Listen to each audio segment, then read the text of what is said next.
Mireia Cross knew she was late before she checked the time.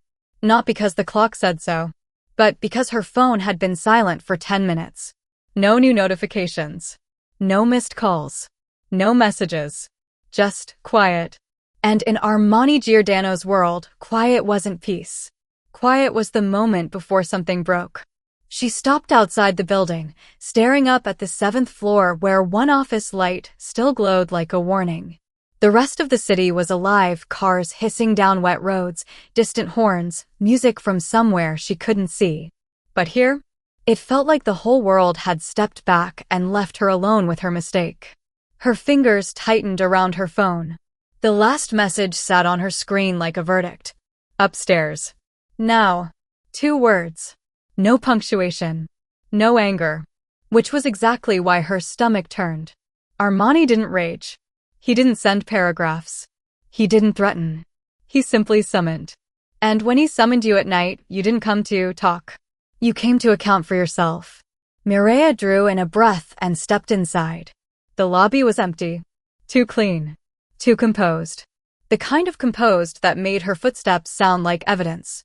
The security guard at the desk didn't look up, just pressed a button that unlocked the elevator. Like he'd been instructed. Like he'd been waiting. Mireia didn't ask questions.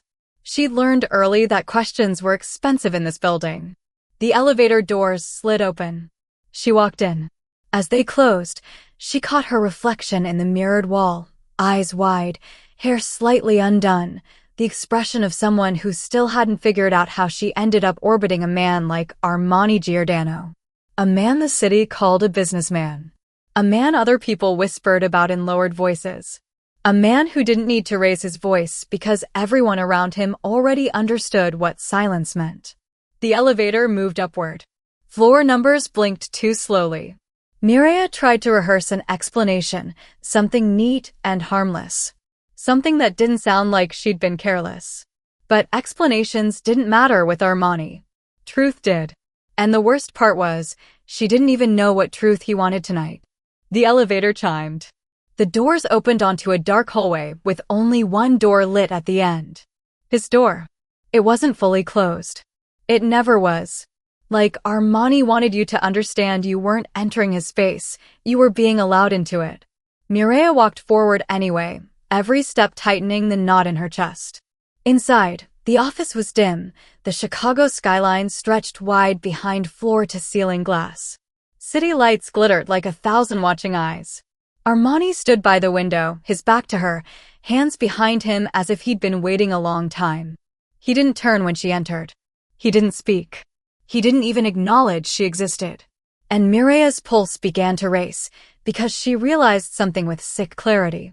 If he was silent, it meant he was deciding what to do with her. Close the door, Armani said at last. His voice wasn't loud. It wasn't harsh. It was calm. Smooth. Almost gentle.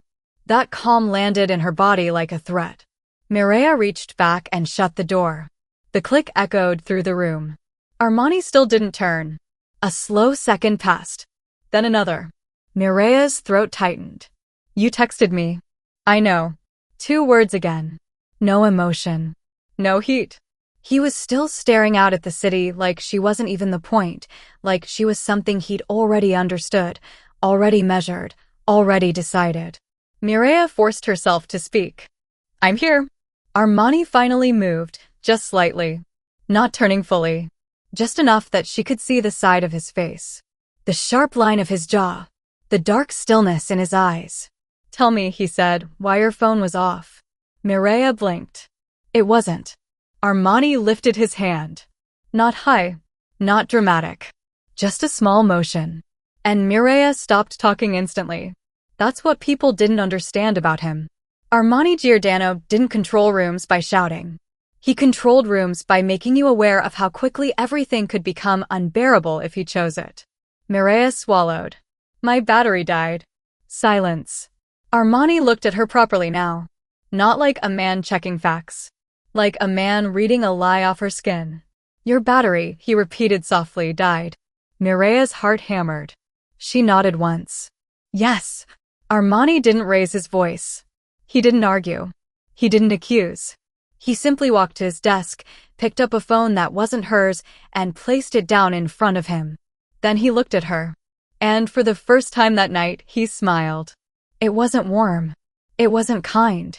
It was the kind of smile that meant he'd been calm because he already had proof. I don't like being lied to, Mireya. Her breath caught. Because something in the air shifted. Not anger. Not yelling. Something colder. Something final. And in that moment, Mireya understood exactly why people feared Armani Giordano. Not because he was loud, but because when he was hushed, you were already in trouble. Armani didn't sit. He stayed standing behind the desk, one hand resting on the edge like he needed the grounding. The other hand remained empty, relaxed, almost careless. The phone on the desk was not hers. That was the problem. Mireya stared at it, her mind scrambling to identify it, to place it, to find a harmless explanation that didn't exist. I don't understand, she said carefully. Armani's smile didn't move. You don't need to, he replied. You just need to answer honestly. Her pulse thudded in her ears. You asked why my phone was off. Yes. And I told you. You told me something, Armani corrected. That doesn't make it the truth.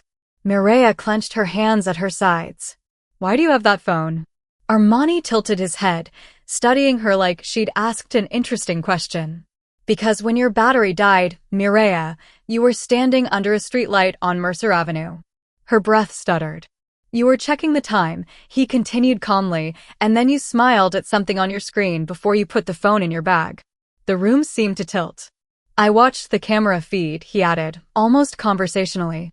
You lingered there for 47 seconds. Mireya's mouth went dry. You watched me. Armani's gaze never left her face. You stayed longer than you intended. Her heart slammed harder. That's impossible, she said, though her voice lacked conviction. Armani reached for the phone on the desk and slid it closer to her. The screen lit up. A paused video. The timestamp glared back at her. 9:18 p.m. Her legs felt weak. I don't remember agreeing to be recorded, she said, forcing the words out. Armani's expression shifted, not into anger, but into something more precise. You didn't agree, he said. You were visible. Mireya shook her head slowly. You can't just. I can, Armani interrupted softly. And more importantly, I did. Silence swallowed the room. Mireya realized then that this wasn't a confrontation fueled by jealousy or impulse. This had been thought through. Measured. Prepared. Armani stepped around the desk at last, closing some of the distance between them. Not all of it. Just enough to remind her how tall he was. How easily his presence dominated a space without effort. You left the building at 7:50, he said. You told my driver you were heading home. I was, Mireya insisted. You weren't. She lifted her chin. I changed my mind.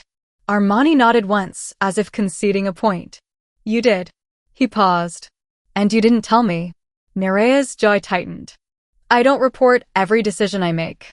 No, Armani agreed. You don't. Another step closer. But you report deviations. Her throat tightened. Since when? Armani's voice dropped. Since the night you asked me not to send anyone after you if you stayed late. Mireya froze. That was months ago, she said mutedly. Yes, Armani replied. And you asked because you knew someone already was. Her chest tightened painfully. I stopped then, he continued. Because you asked. Because you looked at me like you trusted me. Mireya steadied herself hard. Then why does this feel like punishment? Armani's eyes darkened. Because tonight, he said slowly, you didn't just deviate. You disappeared. She shook her head. I didn't disappear. I was gone for an hour. For an hour, Armani echoed. Without notice. Without explanation. Without access. His jaw flexed once. Do you know how long it takes for something irreversible to happen? He asked calmly. Mireya's voice trembled despite her effort. Nothing happened. I know, he said immediately.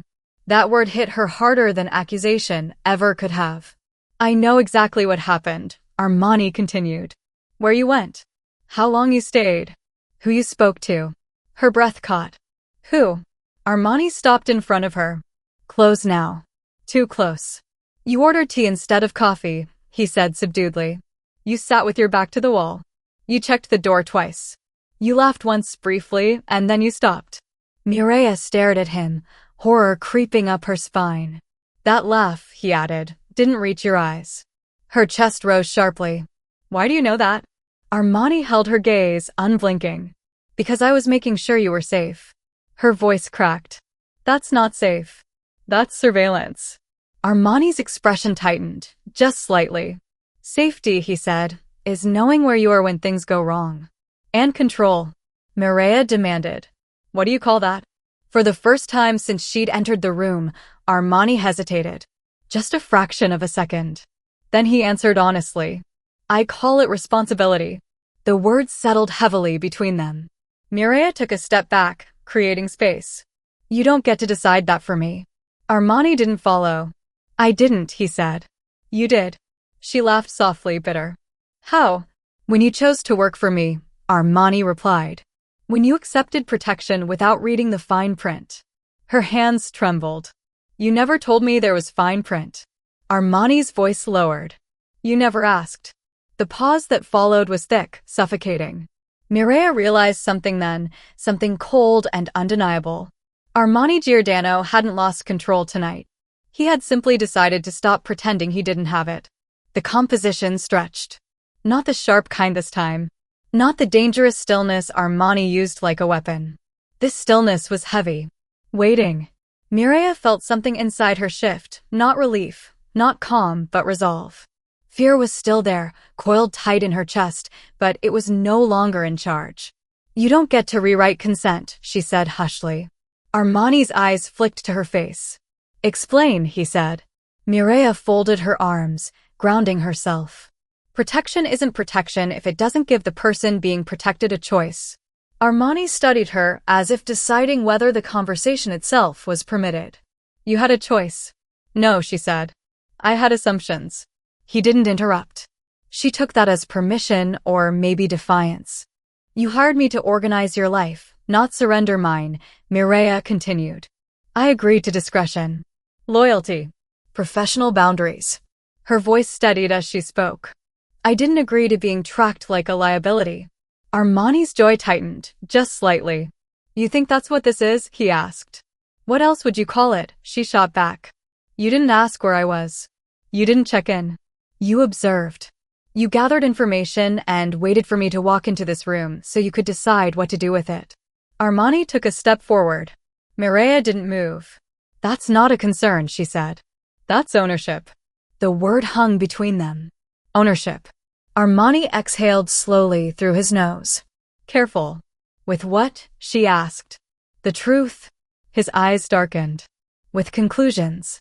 Mireya's laugh was soft and incredulous. You tracked my movements, recorded footage, memorized details I didn't give you, and brought me here in the middle of the night to confront me in private. What conclusion would you draw? Armani didn't answer immediately. When he did, his voice was calm but edged. I would conclude that someone failed to communicate. Mireya shook her head. You're still pretending this is about procedure. It is about procedure, he said. No, she snapped. It's about control. And you don't like that I stepped outside of it. Armani's gaze sharpened. You stepped outside visibility. Because I'm allowed to, she shot back. I don't disappear just because you can't see me. Something flickered across his face then. Not anger. Not irritation. Something closer to fear. You don't understand what that sounds like to me, Armani said mutedly. Mireya's throat worked. Then explain it. He hesitated. Just long enough for her to notice. I've seen what happens in gaps, he said. In minutes. In moments when no one is watching. That doesn't give you the right to make me a monitored asset, she replied. I am not your weak point. Armani's voice dropped. You're exactly that. The admission landed hard. Mireya stared at him. So you do admit it. Armani didn't backtrack. Didn't soften it. Yes. The word was heavy. Unavoidable. You're my weak point, he continued, his tone controlled but strained. Which is why you don't get the luxury of being invisible. Mireya's chest tightened. I didn't ask to be that. No, Armani agreed. You didn't.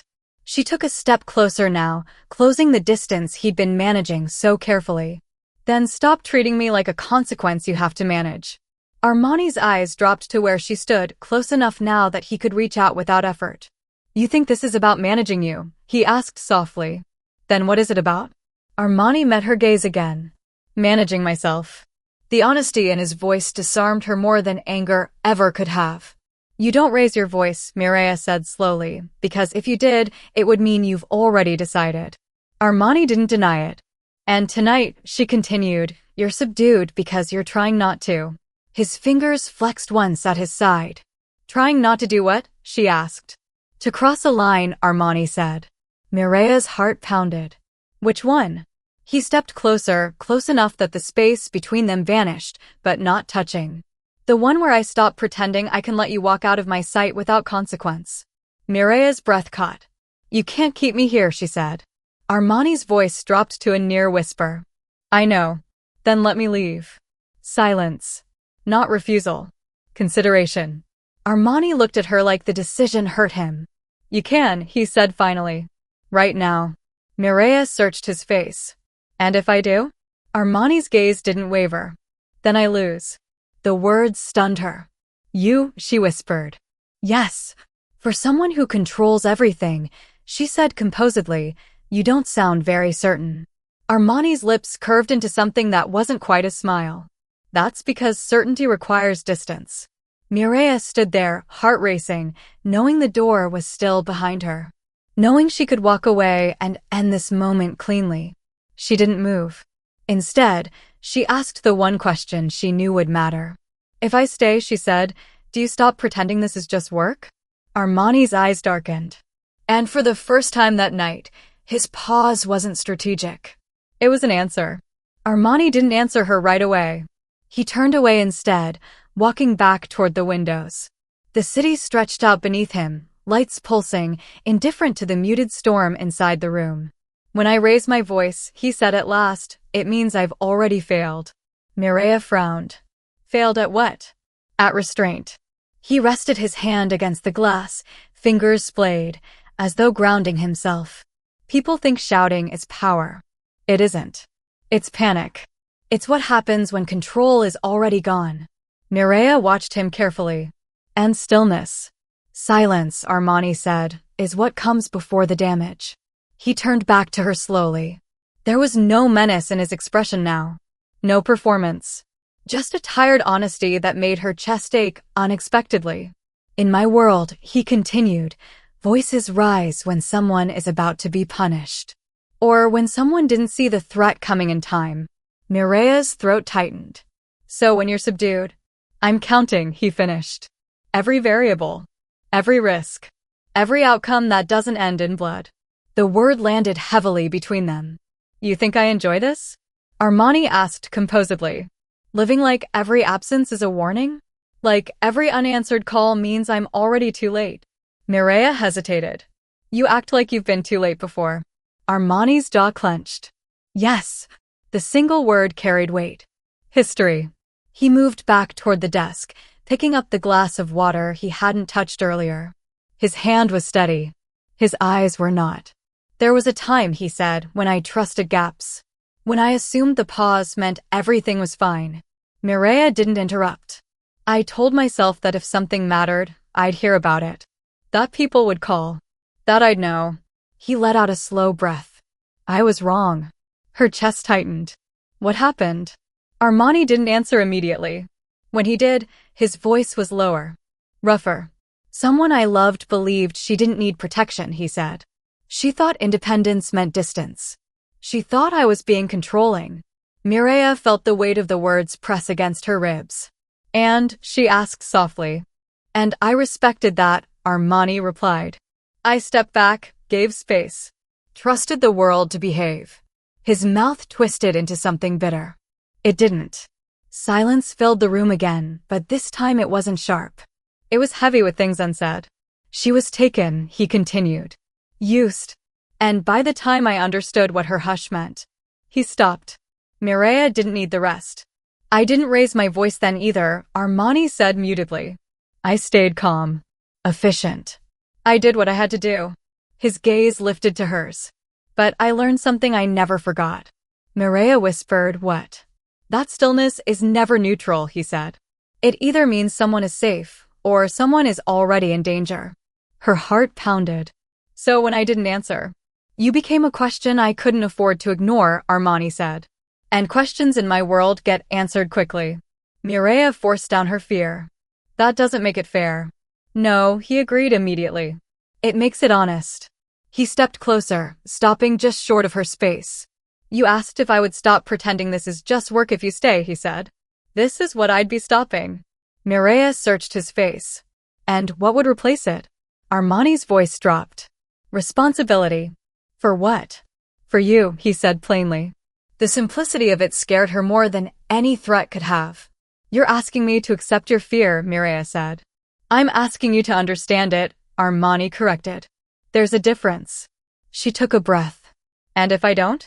Then you leave, he said. And I learned to live with the gap. She could tell he didn't believe that last part. And if I do? She asked. Armani looked at her for a long moment. When he spoke, his voice was almost gentle.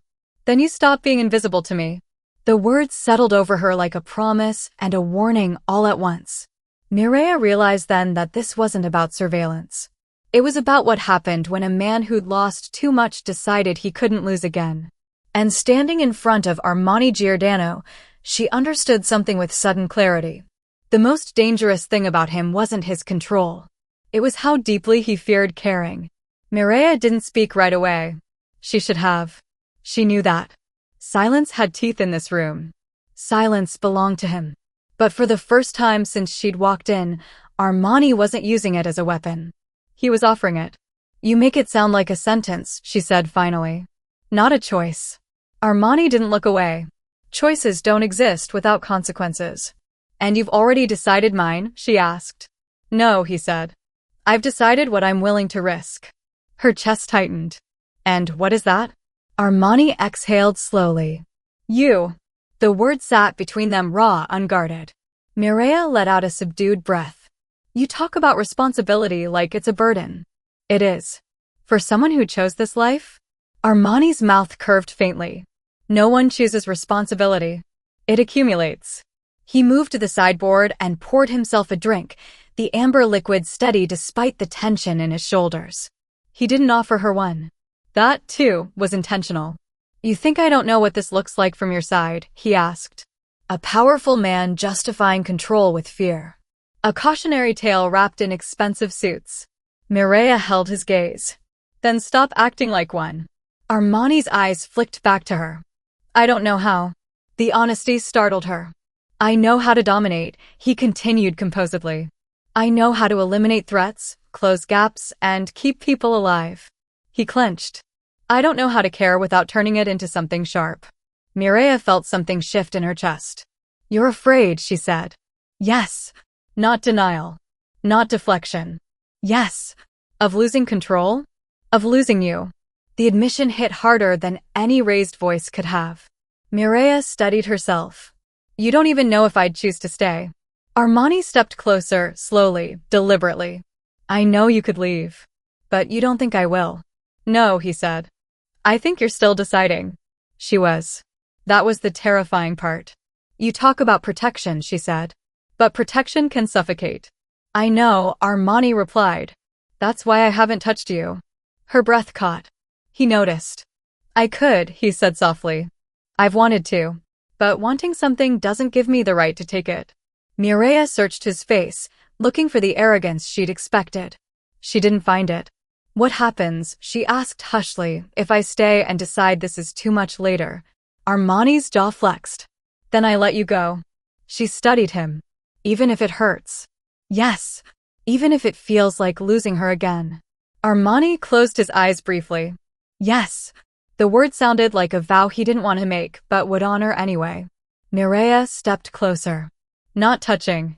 Just enough to collapse the distance he'd been carefully managing. You keep saying responsibility, she said.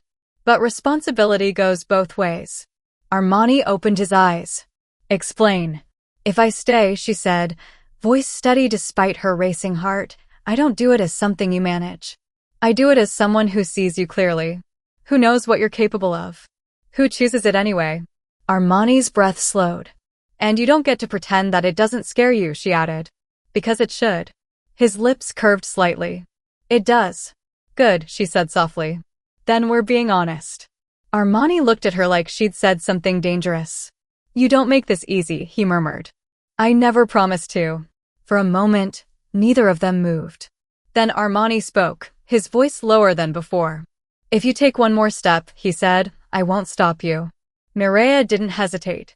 She closed the remaining space. Armani didn't touch her. Didn't pull her in. He simply stood there, close enough that she could feel the warmth of him, the restraint vibrating just beneath the surface. This, he said mutedly, is me trusting you. Mireia looked up at him. Then don't break it. His answer came without hesitation. I won't. But even as he said it, they both understood something. Trust, once given to a man like Armani Giordano, was never safe. It was powerful. And power always demanded a price. The door was still behind her. Mireia was painfully aware of it, the weight of its presence, the way it anchored the room with the possibility of escape. Armani hadn't blocked it, hadn't locked it, hadn't even glanced in its direction. That somehow made it worse. If I leave, she said slowly, you won't stop me. Armani's gaze didn't waver. No. And you won't follow. No. The words sounded like it cost him something. Mireia studied his face, searching for the lie she expected to find. The calculation. The hidden contingency. There was none. Only restraint. And if I stay, she asked, you won't pretend this is nothing. Armani's mouth firmed. I don't know how to pretend anymore. The honesty sat heavy in her chest. Mireia took a step, not toward the door, not away from it, but sideways, deeper into the room. Away from easy exits. Away from clean decisions. Armani noticed. His shoulders shifted, almost imperceptibly, as though he were bracing himself. You're still here, he said subduedly. Yes. Why? Mireia exhaled. Because walking away would be safer. And I don't think safety is what I'm choosing. Armani's eyes darkened. You should be. Maybe, she said. But I've spent my life avoiding things that felt too big, too complicated, too risky. Her voice steadied. And every time, I regretted it. Armani said nothing. You told me you'd let me go, she continued. I believe you. That's the problem. Why is that a problem?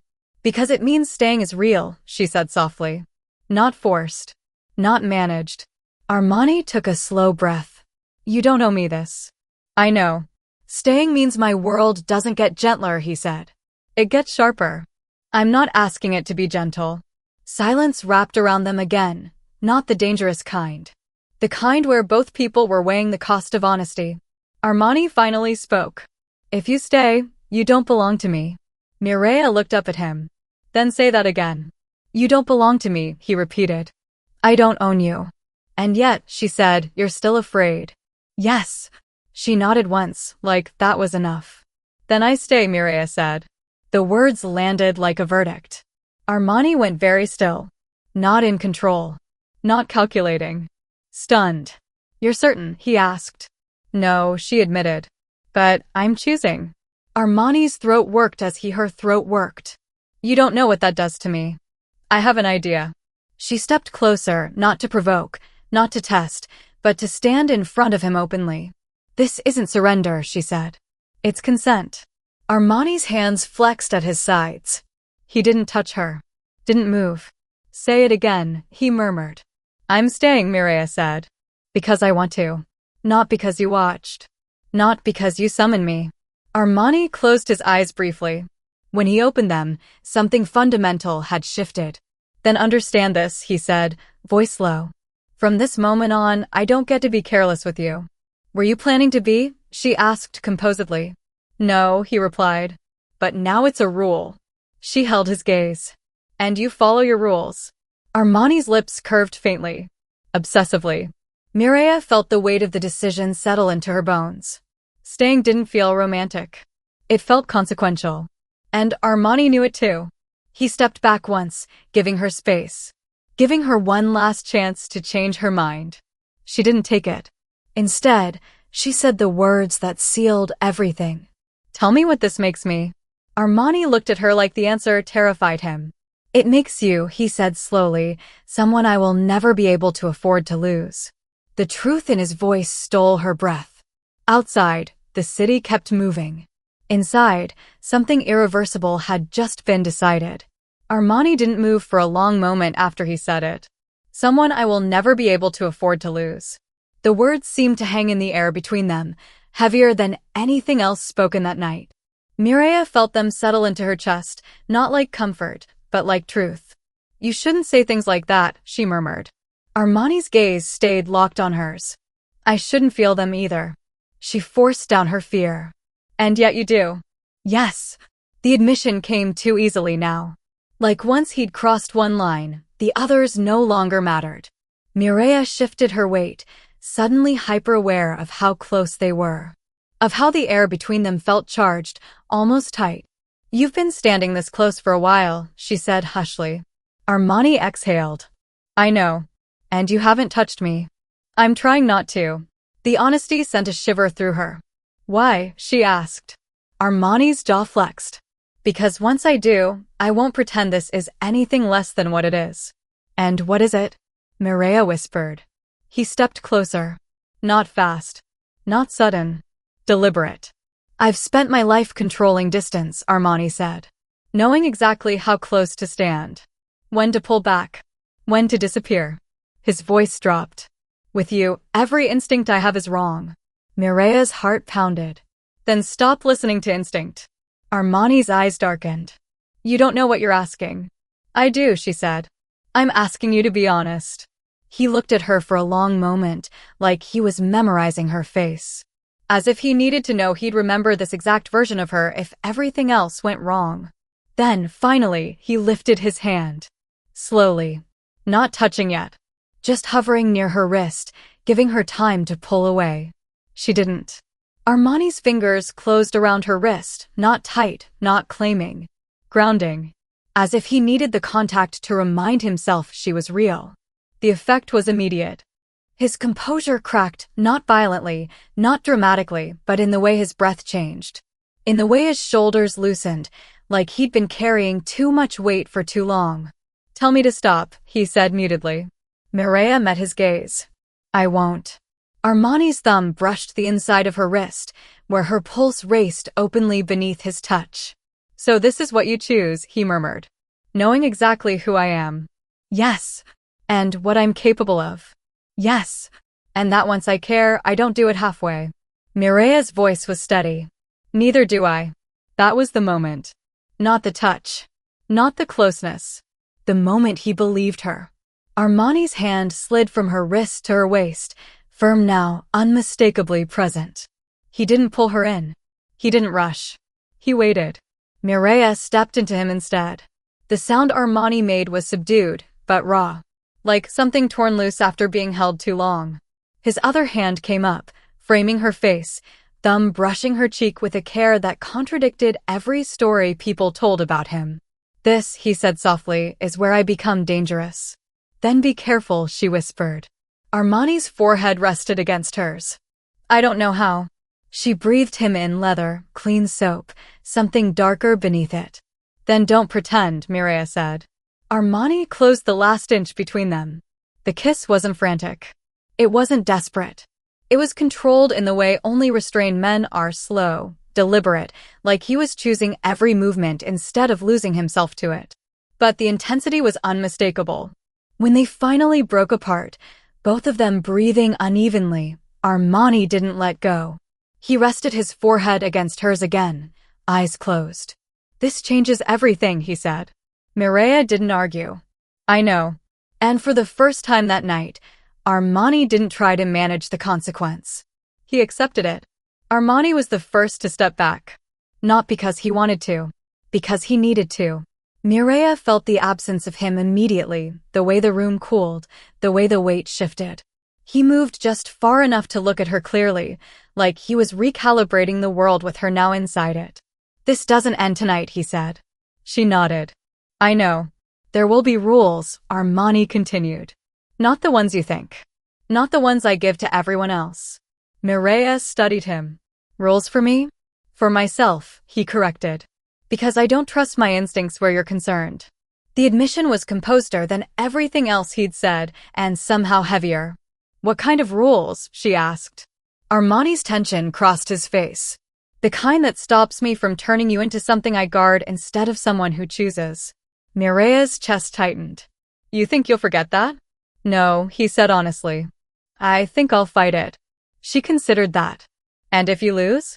Armani didn't answer right away.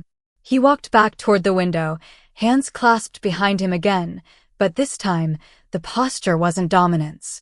It was restraint. Then you walk away, he said. And I don't follow. She didn't believe him. He knew she didn't. That's the rule, he added hushedly. If I ever stop seeing you as a choice, you leave. Mireya crossed her arms, grounding herself. And you let me? Yes. She took a breath. You won't track me. Armani turned to face her. Not without your knowledge. You won't summon me like this again. No, he said. Not like this. And you won't use fear to keep me close. Armani's gaze held hers. I won't need to. The words sent a shiver through her, not because they were seductive, but because they were certain. Silence settled again, but this time it wasn't sharp. It was full. Mireya glanced toward the door.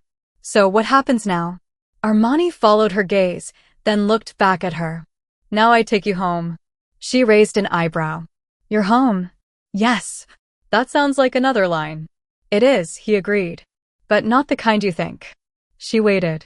My place is secure, he said. Monitored. Controlled. If you're anywhere tonight, you're safest there. And tomorrow? She asked.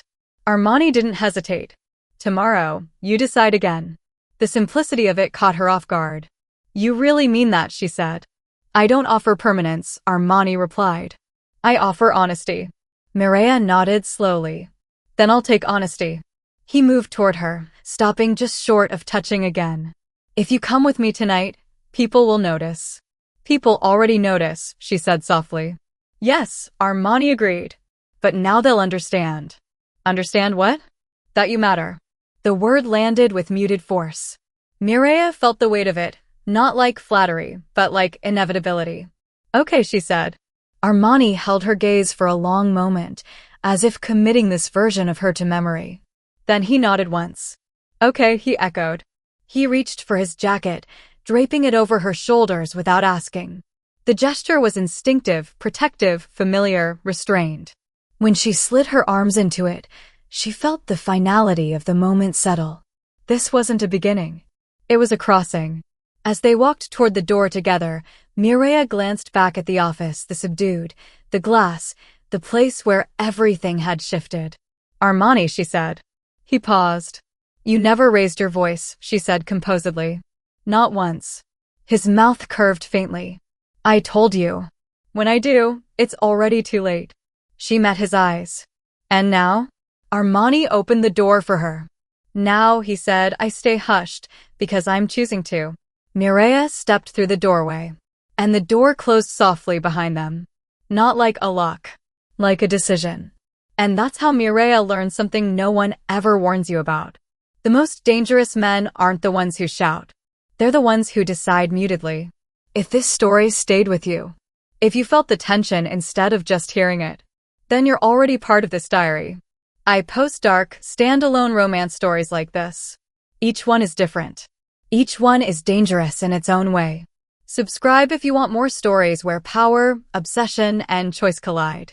And tell me in the comments, would you have stayed or walked away?